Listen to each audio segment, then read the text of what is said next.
Orpheus. On his mother's side, he was more than mortal.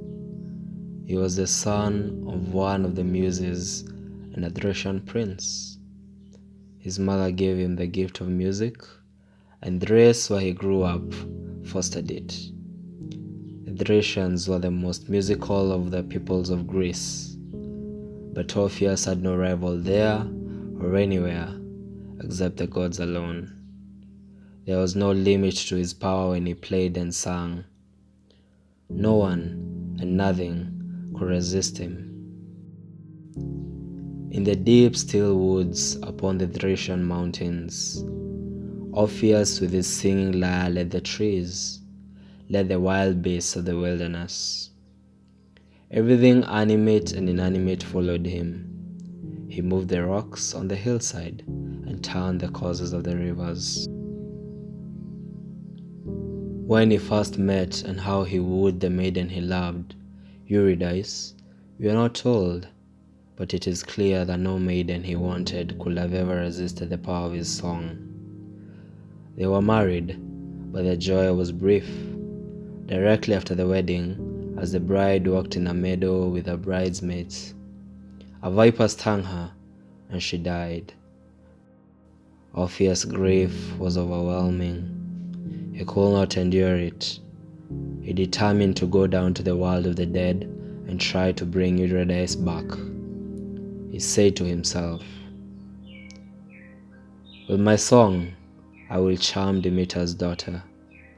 I will charm the Lord of the Dead, moving their hearts with my melody. I will bear her away from Hades." He dared more than any other man ever dared for his love. He took the fearsome journey to the underworld. There he struck his lyre, and at the sound all that vast multitude were charmed to stillness. O gods who rule the dark and silent world, to you all born of a woman needs must come. All lovely things at last go down to you. You are the debtor who is always paid. A little while we tarry up on the earth, then we are yours forever and forever. But I seek one who came to you too soon.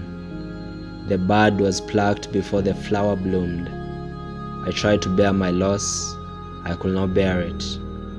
Love was too strong a god, O king, you know. If that old tale men tell is true, how once the flowers saw the rape of Proserpine. Then weave again for sweet Eurydice, life's pattern that was taken from the loom. Too quick. See, I ask a little thing, only that you will lend, not give, her to me.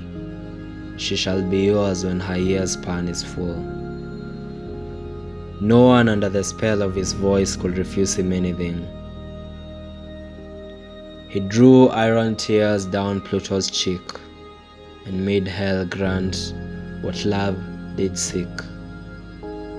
They summoned Eurydice and gave her to him, but upon one condition, that he will not look back at her than as she followed him, until they had reached the upper world. So the two passed through the great doors of Hades to the path which will take them out of the darkness, climbing up and up. He knew that she must be just behind him, but he longed unutterably to give one glance to make sure. But now they were almost there. The blackness was turning to grey. Now he had stepped out joyfully into the daylight. Then he turned to her. It was too soon. She was still in the cavern. He saw her in the dim light, and he held out his arms to clasp her. But on the instant, she was gone. She had slipped back into the darkness. All he heard was one faint word: farewell. Desperately, he tried to rush after her and follow her down, but he was not allowed. The gods will not consent to his entering the world of the dead a second time while he was still alive. He was forced to return to the earth alone, in utter desolation.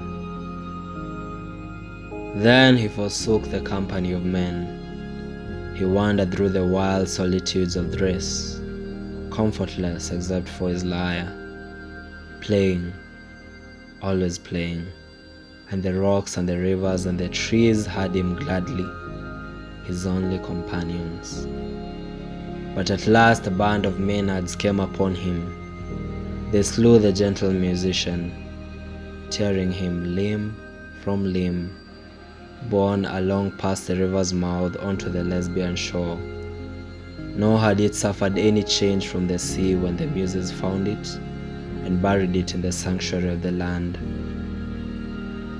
His limbs they gathered and placed in a tomb by the foot of Mount Olympus. And there, to this day, the nightingales sing more sweetly than anywhere else.